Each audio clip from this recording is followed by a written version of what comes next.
La France est actuellement en pleine phase de repentance avec le voyage du président Hollande au Sénégal et sur l'île de Gorée et avec sa reconnaissance du massacre du mois d'octobre 1961.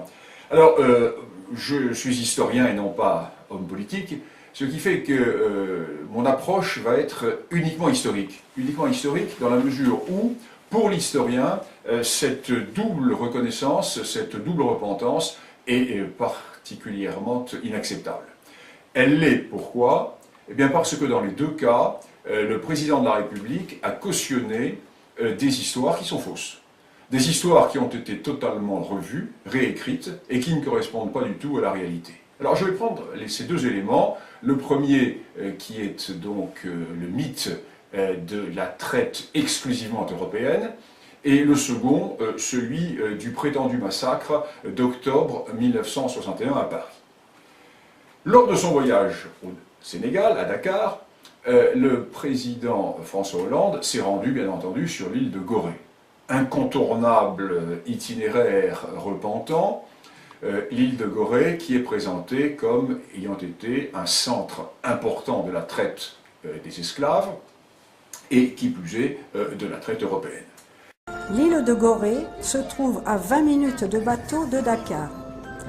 De nombreux Sénégalais et touristes s'y rendent, certains pour la plage, d'autres pour parcourir les ruelles de cette ancienne île coloniale. Comment peut-on imaginer que dans ce site paradisiaque ont eu lieu tant d'atrocités?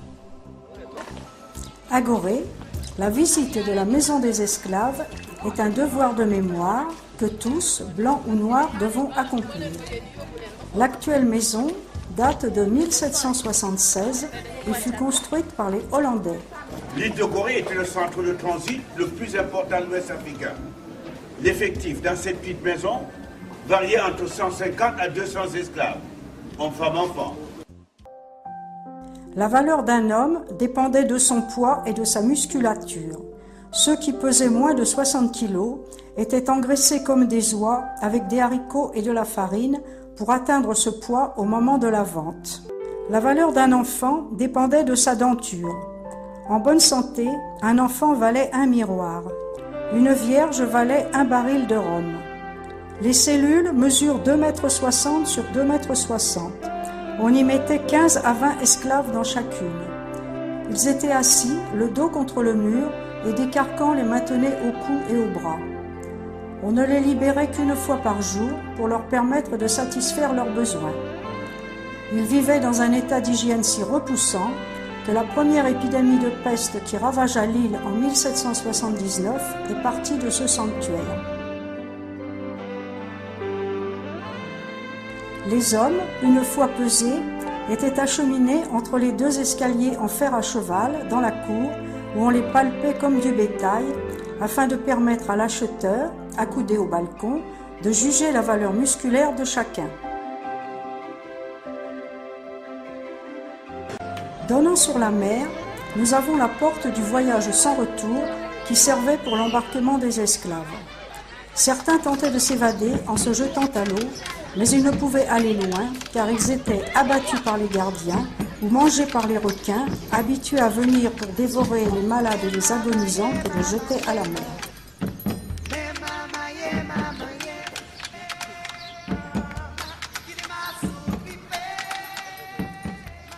Gorée, Dachau, le Goulag. Ce mémorial est là pour nous rappeler quel long chemin il nous reste à parcourir avant de devenir des hommes. Or, l'histoire a démontré que Gorée, premièrement, ne fut jamais un centre important de la traite, et deuxièmement, que la fameuse maison des esclaves, dans laquelle l'on peut observer des chaînes, des cellules et des lieux de maltraitance de ces malheureux esclaves, avait été construite après la fin de la traite dans cette région. En effet, cette maison des esclaves date de la fin du XVIIIe siècle, alors que la traite atlantique en Sénégambie avait pris fin quasiment 75 ans auparavant. Alors le plus scandaleux dans cette affaire est que le président Hollande a cautionné un mythe historique. Eût-il voulu se rendre en pèlerinage sur un véritable lieu de traite, il aurait pu se rendre à Cape Coast, au Ghana, où là, effectivement, des vestiges d'un important fort qui appartint aux Hollandais, aux Anglais, aux Danois, subsistent. Fort qui fut effectivement un centre essentiel de la traite des esclaves, mais pas Gorée. Nous savons très bien, par les études qui ont été faites par les divers historiens qui ont travaillé au Sénégal, que cette île de Gorée fut en fait une petite étape dans le relais de la traite. Et lorsque le président Hollande est allé quasiment se repentir devant les Sénégalais, le plus extraordinaire, c'est qu'il est allé se répandre devant les descendants de ceux qui avaient vendu leurs frères comme esclaves. Parce que, et là le paradoxe est de plus en plus étonnant, le paradoxe est de plus en plus étonnant parce que quand la traite des esclaves disparut dans l'Atlantique, elle se poursuivit à travers le Sahara. Et au moment où fut construite la maison dite des esclaves à Gorée, la seule traite qui était pratiquée dans la région était la traite arabo-musulmane à destination de la Méditerranée et de tout le monde musulman. Alors cette question de la traite est une question qui est bien connue. Elle est bien connue depuis les travaux qui ont été faits par les historiens britanniques de l'université d'Oxford. Alors je renvoie à la monumentale histoire de l'Empire britannique d'Oxford. Et en France, cette histoire est parfaitement connue depuis les travaux définitifs d'Olivier Pétré-Grenouillot, mon collègue universitaire, Olivier Pétré-Grenouillot, qui a consacré une somme considérable à cette histoire de la traite. Alors cette histoire de la traite est très très clairement établie. Il y eut en fait 3 traites. L'on ne dénonce qu'une seule traite, la traite européenne. Or il y en eut 3. La première, la traite interne à l'Afrique. Parce que toutes les sociétés africaines, ou quasiment toutes les sociétés africaines, furent esclavagistes. La seconde traite, qui débute dès le 8e siècle, c'est la traite arabo-musulmane. Elle débute dès le 8e siècle et elle se poursuit jusqu'au 20e. Elle était en fait arrêtée par la colonisation. Cette traite a ravagé toute une partie de l'Afrique. On n'en parle jamais. Vous êtes venu avec un nouveau livre, publié toujours chez Gallimard, Continent Noir, et vous l'avez intitulé « Le génocide voilé, enquête historique sur la traite négrière ». Vous employez le terme « génocide voilé ». Quand j'ai lu votre livre, j'ai eu l'impression que le titre était un peu faible. Oui, faible dans l'espace et dans le temps, surtout, puisqu'on a beaucoup parlé de la traite transatlantique. Bon, mais si la traite transatlantique a été qualifiée et reconnue à juste titre comme un crime contre l'humanité, ce qu'il faut dire, c'est que celle pratiquée par les arabo-musulmans fut un véritable génocide. Parce que le sort qui était réservé, en fait, aux captifs africains apparaît aujourd'hui avec le recul comme une sorte d'extinction ethnique à terme, mais programmée par castration massive. Et on sait aujourd'hui qu'ils ont pratiquement tous disparu, en dépit des masses énormes d'Africains déportés dans les pays arabo-musulmans. Voilà pourquoi j'ai préféré utiliser le terme de génocide. Parce que si vous avez 17 millions de déportés et que par la castration massive, vous n'avez qu'une minorité de Noirs qui a réussi à survivre en terre d'islam, alors que de l'autre côté, je parle de la traite transatlantique, vous avez aujourd'hui 70 millions d'individus qui sont descendants ou métis d'Africains qui peuplent le continent américain, des États-Unis jusqu'au Brésil, passant par les îles de la Caraïbe, alors que dans les pays arabo-musulmans, on n'en trouve plus trace. Alors vous dites d'ailleurs, qu'il serait grand temps que la génocidaire traite négrière arabo-musulmane soit examinée et versée au débat au même titre que la ponction transatlantique. Parce que ça, c'est un pan de l'histoire qui est quoi? Méconnu, caché volontairement, occulté? Qui a été volontairement, c'est sûr. Et cette amnésie volontaire de la part des élites noires sur la question peut s'expliquer par le fait que beaucoup de chercheurs ont encore du mal à passer d'une vision mémorielle, affective de cette histoire, évidemment pour des questions de solidarité religieuse, c'est évident, à une approche distanciée et scientifique d'une histoire qui ne traite que des faits avérés. C'est ce que j'ai voulu faire. Et il faut dire que le bilan est terrible, le bilan est terrifiant. Rien que pour le Sahara, on peut évaluer que 9 millions de captifs ont dû être transportés dans des conditions inhumaines. Et dont 2 millions ont péri ou alors sont restés en bordure du désert. Alors pour ce qui est de ce qu'on appelle la traite orientale, qui s'est déroulée dans les régions proches de la mer Rouge et de l'océan Indien, on évalue environ à 8 millions le nombre de victimes. Donc le bilan est lourd, puisque globalement, on arrive à un chiffre effrayant de 17 millions de morts, de déportés ou de castrés par les Arabes. C'est donc un génocide. Vous le dites d'ailleurs, vous dites on va pas faire un hit parade de ceux qui ont été les pires, mais vous, enfin, je résume. Disons qu'il n'y a pas de degré dans l'horreur, ni de monopole de la souffrance, mais la page devrait être écrite. Et on voit qu'aujourd'hui encore ce génocide, il faut surtout ne pas trop en parler, et surtout il ne faut pas choquer le monde musulman. Je pense que l'approche scientifique objective consiste à ne pas traiter l'histoire de deux manières. On a beaucoup parlé de la traite transatlantique. Vous, c'est ça que vous voulez, hein, vous dites ce que vous voulez dire, c'est que il y a eu la traite, qu'elle soit transatlantique ou qu'elle soit celle-là qui a été pire. Qu'elle soit arabo-musulmane. Voilà. Donc il faut mettre les deux calamités sur le même, tout en gardant présent dans l'esprit que les premières victimes de cette calamité furent d'abord les Slaves, que les Marseillais et les Vénitiens allaient raser dans les territoires d'Europe centrale et orientale pour les vendre dans le monde arabo-musulman. Comme on sait, ça a duré toute l'époque carolingienne sous les monarques saxons Henri Loiseleur et Othon Ier. Il a fallu l'émergence d'États européens puissants dans l'Europe de l'Ouest et puis l'arrêt de l'expansion islamique aux Pyrénées pour que ça s'arrête. En fait, la traite arabo-musulmane, la traite négrière arabo-musulmane n'était que le prolongement d'une autre traite transeuropéenne. Donc toutes les victimes doivent être dénoncées, mais toutes les traites aussi au même niveau.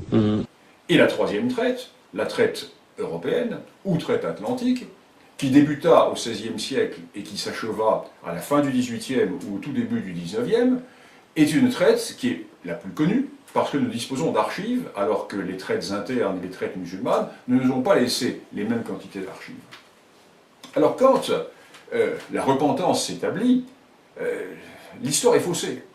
L'histoire est complètement faussée, pourquoi? Parce que les esclaves n'apparaissent pas tout seuls sur le littoral. La vérité est qu'une partie de l'Afrique a vendu l'autre partie de l'Afrique.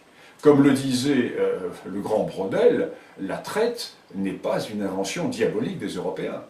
Les Européens n'ont pu vendre des esclaves parce qu'ils en avaient acheté à des pourvoyeurs noirs. En fait, cette traite unissait des peuples africains à des négriers européens.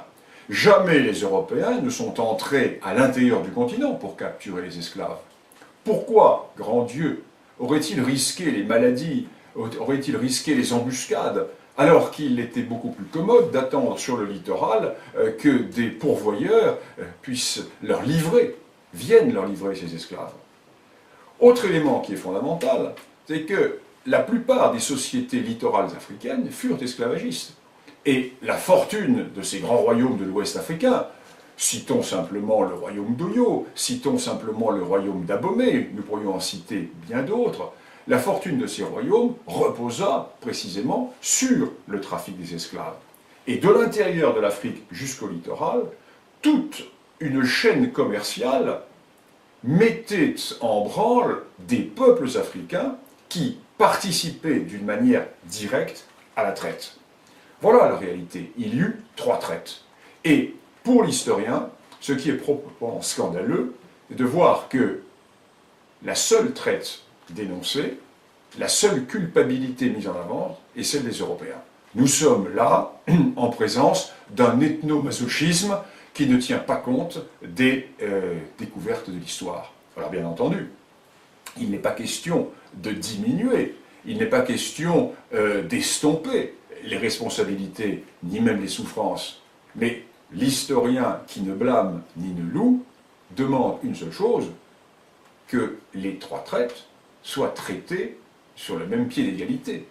Et si repentance il doit y avoir, et si accusation anachronique il doit y avoir, bien que l'on mette toutes les cartes sur le tapis et que l'on parle de toutes les traites, et que tous les peuples qui ont pu participer à cette traite africaine, à ces traites africaines, soient concernés, et pas uniquement les Européens.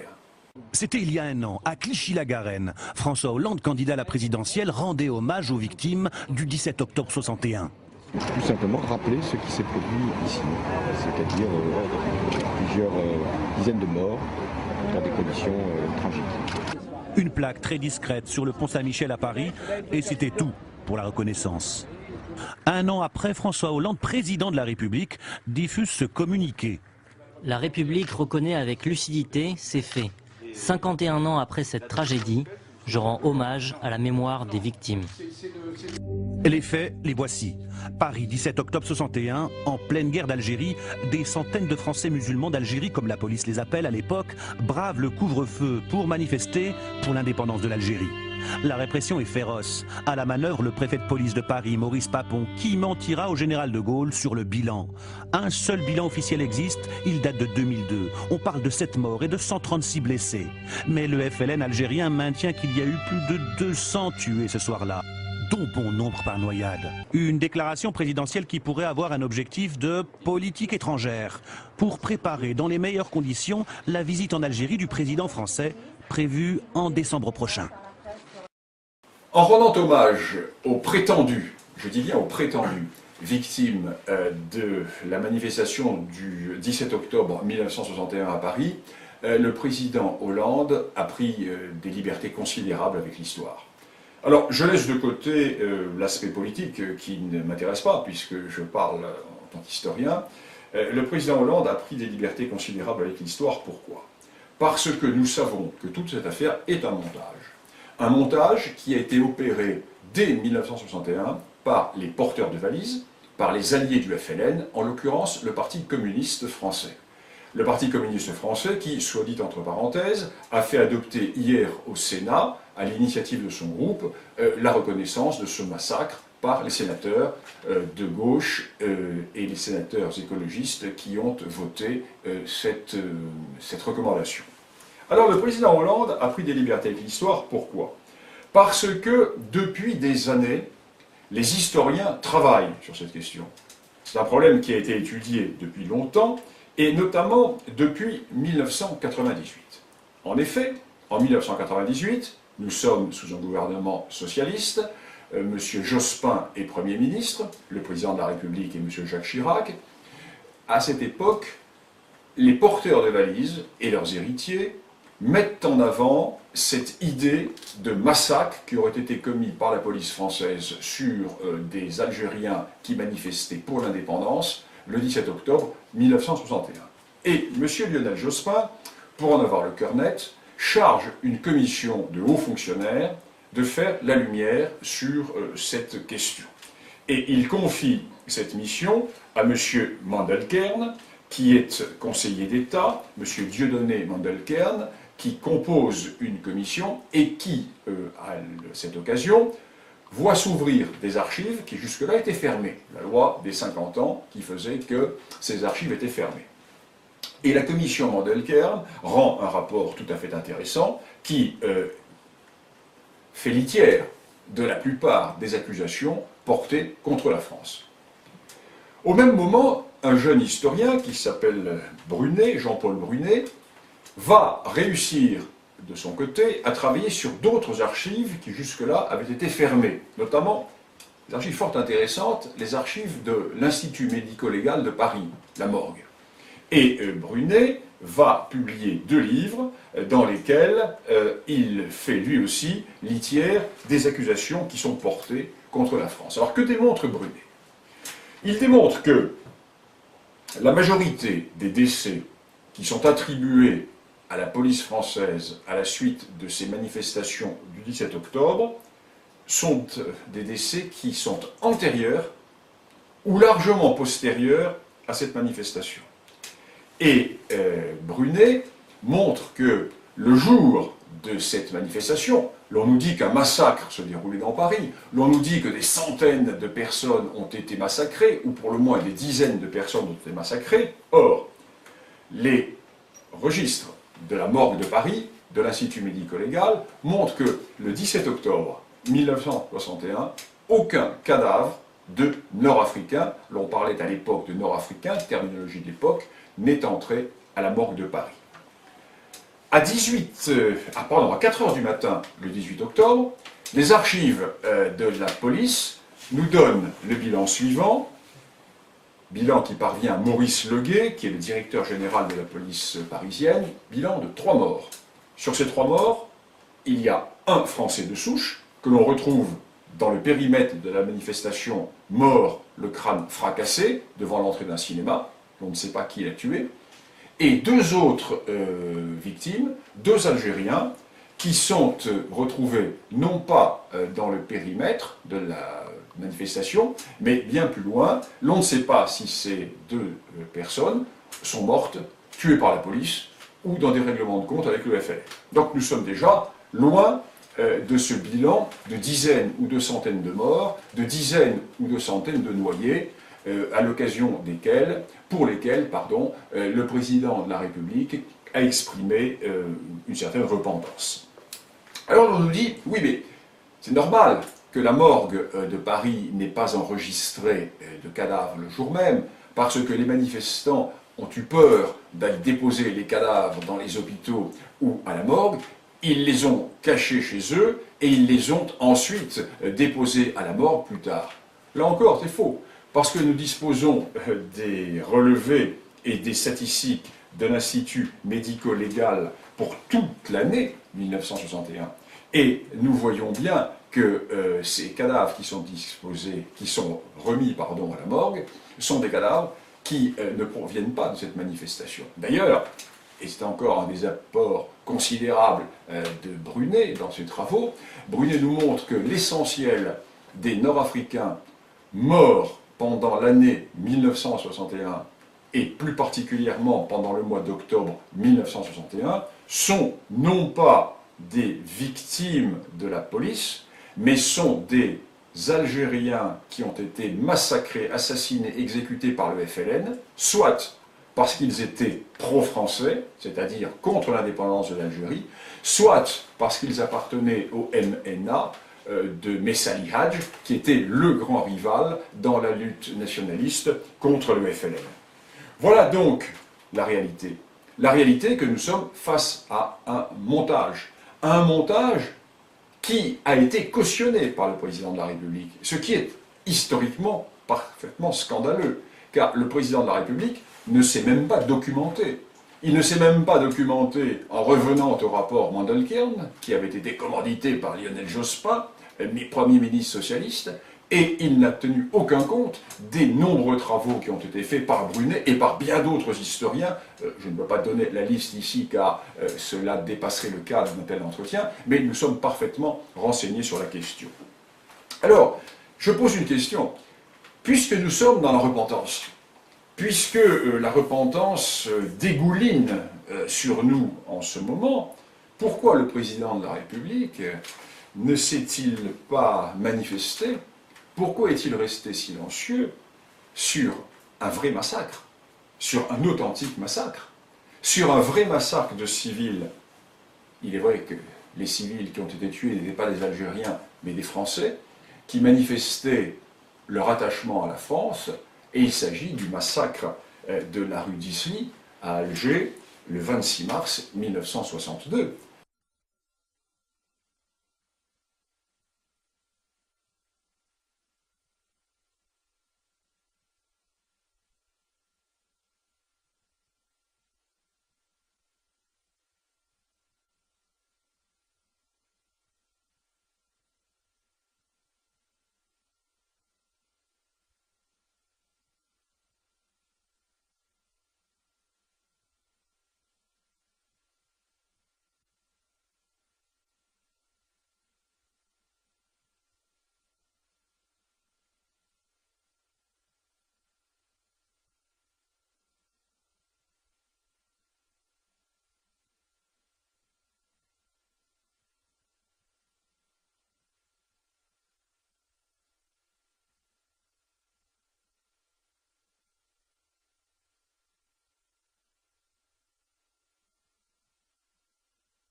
La France reconnaît donc ses responsabilités dans un prétendu massacre, dans un massacre imaginaire qui concerne le FLN, qui manifeste dans Paris alors que la guerre est là, alors que la manifestation est interdite, et une manifestation de Français qui, elle, se fait mitrailler, se fait massacrer par sa propre armée. Deux poids, deux mesures, qui montrent bien que pour certains, la guerre civile intellectuelle qui secoue la France depuis des décennies n'est pas terminée. Et l'historien ne peut que rester pantois devant une telle distorsion et devant de tels aménagements de la réalité.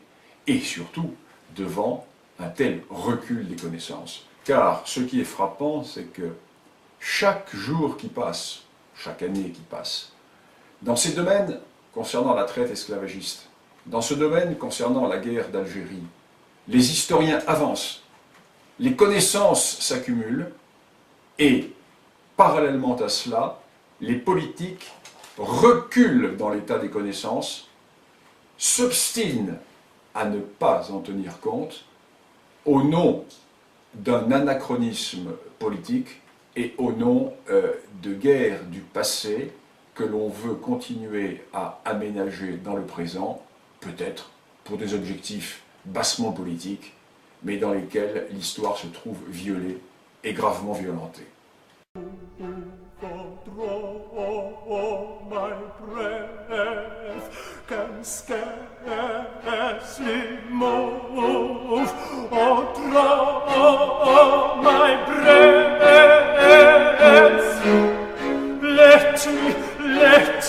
Let me freeze again.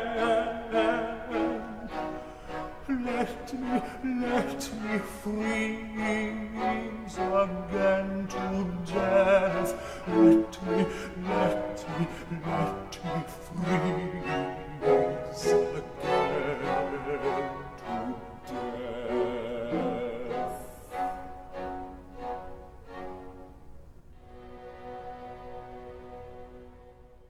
Arabo-musulmane. Voilà. Donc il faut mettre les deux calamités sur le même, tout en gardant présent dans l'esprit que les premières victimes de cette calamité furent d'abord les Slaves, que les Marseillais et les Vénitiens allaient raser dans les territoires d'Europe centrale et orientale pour les vendre dans le monde arabo-musulman. Comme on sait, ça a duré toute l'époque carolingienne sous les monarques saxons Henri Loiseleur et Othon Ier. Il a fallu l'émergence d'États européens puissants dans l'Europe de l'Ouest et puis l'arrêt de l'expansion islamique aux Pyrénées pour que ça s'arrête. En fait, la traite arabo-musulmane, la traite négrière arabo-musulmane n'était que le prolongement d'une autre traite transeuropéenne. Donc toutes les victimes doivent être dénoncées, mais toutes les traites aussi au même niveau. Et la troisième traite, la traite européenne ou traite atlantique, qui débuta au XVIe siècle et qui s'acheva à la fin du XVIIIe ou au tout début du XIXe, est une traite qui est la plus connue, parce que nous disposons d'archives, alors que les traites internes et les traites musulmanes ne nous ont pas laissé les mêmes quantités d'archives. Alors quand la repentance s'établit, l'histoire est faussée. L'histoire est complètement faussée, pourquoi? Parce que les esclaves n'apparaissent pas tout seuls sur le littoral. La vérité est qu'une partie de l'Afrique a vendu l'autre partie de l'Afrique. Comme le disait le grand Brodel, la traite n'est pas une invention diabolique des Européens. Les Européens n'ont pu vendre des esclaves parce qu'ils en avaient acheté à des pourvoyeurs noirs. En fait, cette traite unissait des peuples africains à des négriers européens. Jamais les Européens ne sont entrés à l'intérieur du continent pour capturer les esclaves. Pourquoi, grand Dieu, aurait-il risqué les maladies, aurait-il risqué les embuscades, alors qu'il était beaucoup plus commode d'attendre sur le littoral que des pourvoyeurs viennent leur livrer ces esclaves. Autre élément qui est fondamental, c'est que la plupart des sociétés littorales africaines furent esclavagistes. Et la fortune de ces grands royaumes de l'Ouest africain, citons simplement le royaume d'Oyo, citons simplement le royaume d'Abomey, nous pourrions en citer bien d'autres, la fortune de ces royaumes reposa précisément sur le trafic des esclaves. Et de l'intérieur de l'Afrique jusqu'au littoral, toute une chaîne commerciale mettait en branle des peuples africains qui participaient d'une manière directe à la traite. Voilà la réalité. Il y eut 3 traites. Et pour l'historien, ce qui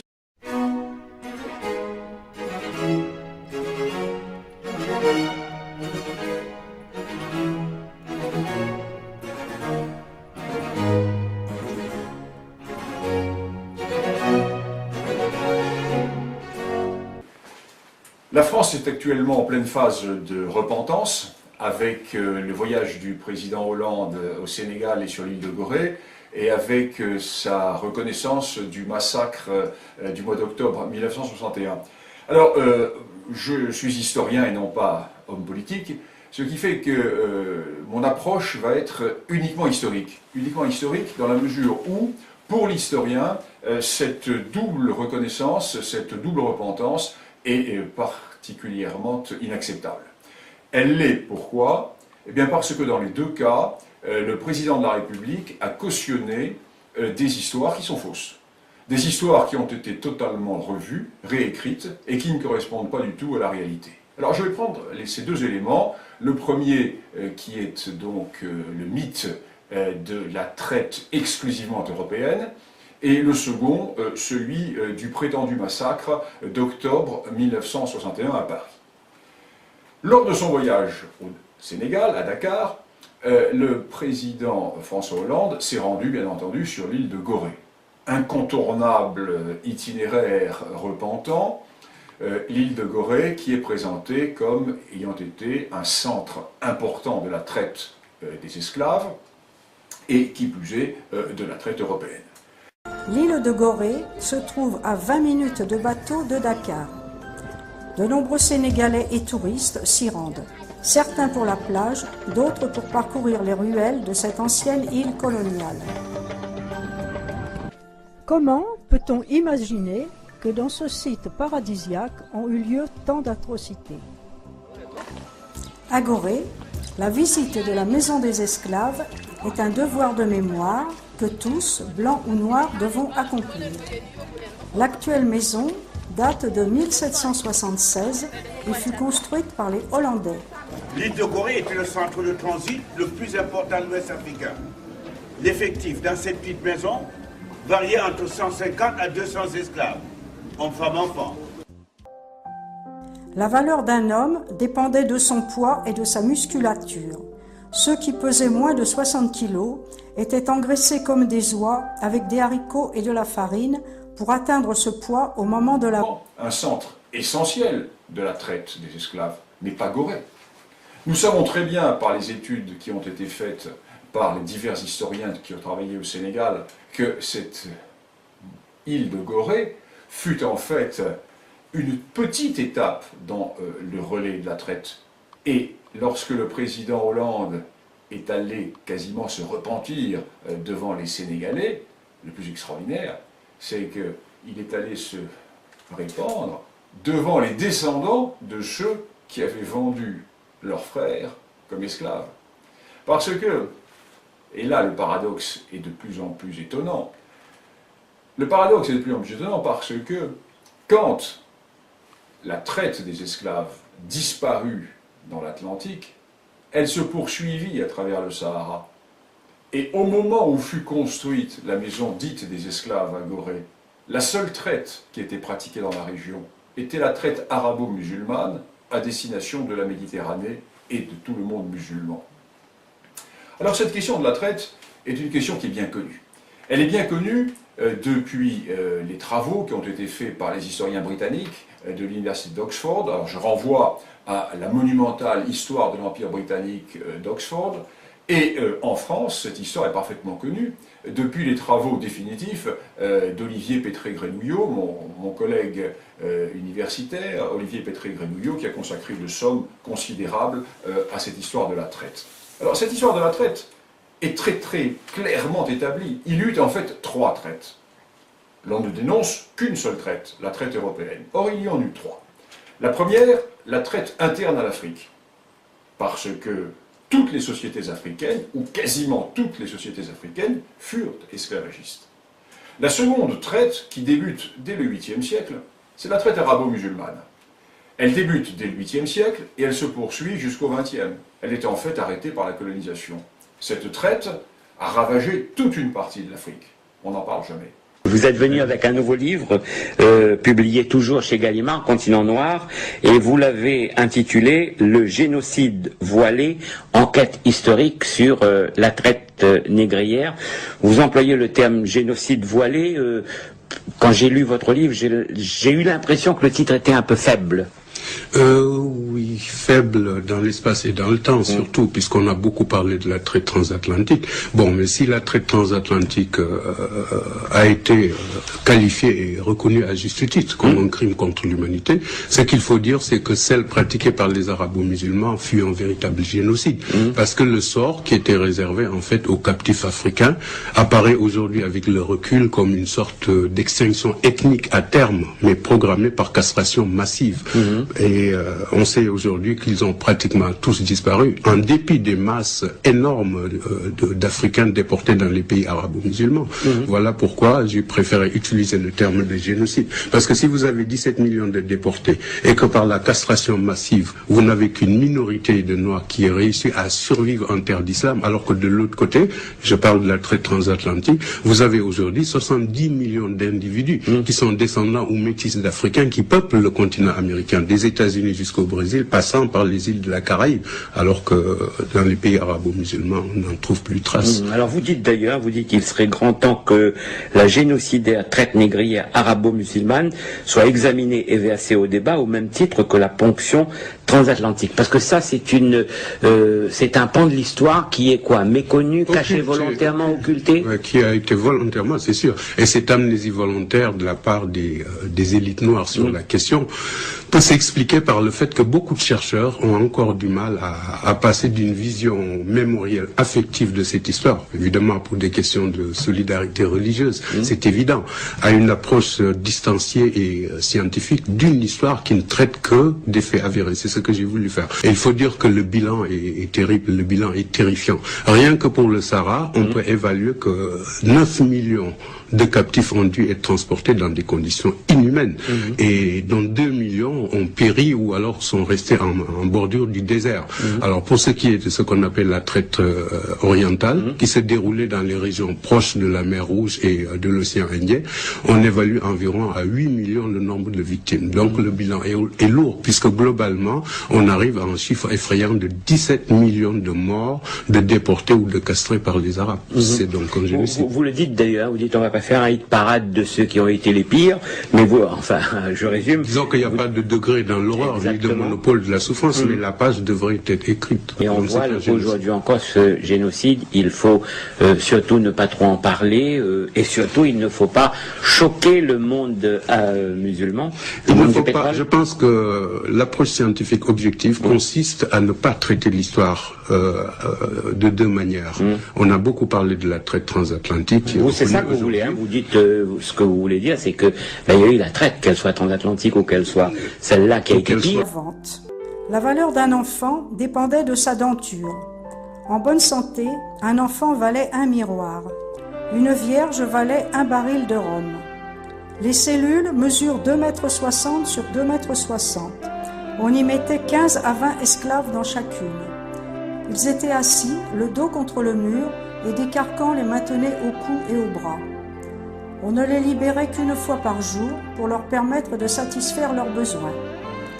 Ils vivaient dans un état d'hygiène si repoussant que la première épidémie de peste qui ravagea l'île en 1779 est partie de ce sanctuaire. Les hommes, une fois pesés, étaient acheminés entre les deux escaliers en fer à cheval dans la cour où on les palpait comme du bétail afin de permettre à l'acheteur, accoudé au balcon, de juger la valeur musculaire de chacun. Donnant sur la mer, nous avons la porte du voyage sans retour qui servait pour l'embarquement des esclaves. Certains tentaient de s'évader en se jetant à l'eau, mais ils ne pouvaient aller loin car ils étaient abattus par les gardiens ou mangés par les requins, habitués à venir pour dévorer les malades et les agonisants et les jeter à la mer.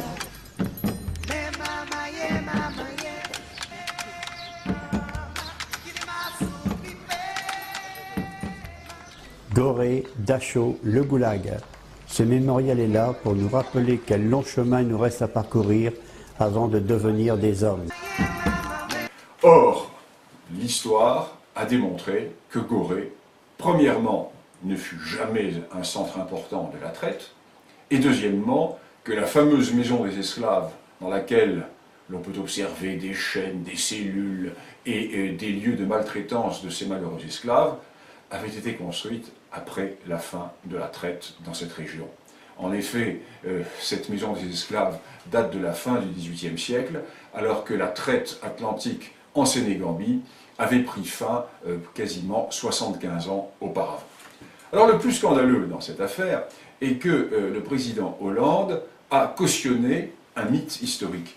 Eût-il voulu se rendre en pèlerinage sur un véritable lieu de traite, il aurait pu se rendre à Cape Coast, au Ghana, où là, effectivement, des vestiges d'un important fort qui appartint aux Hollandais, aux Anglais, aux Danois, subsistent. Fort qui fut effectivement